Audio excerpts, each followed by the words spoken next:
In front of me is OUKITEL G2, and today I would like to show you how you can set up face unlock. Begin by opening settings and scrolling down to click on security and privacy. Then scroll down again to hit device unlock and tap on face unlock.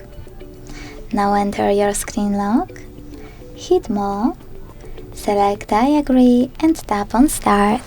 Keep your face in frame and follow all of the instructions from your screen.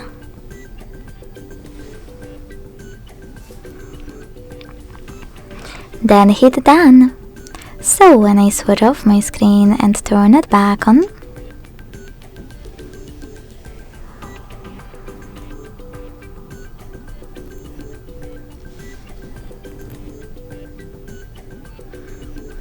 I can see that face unlock is working properly.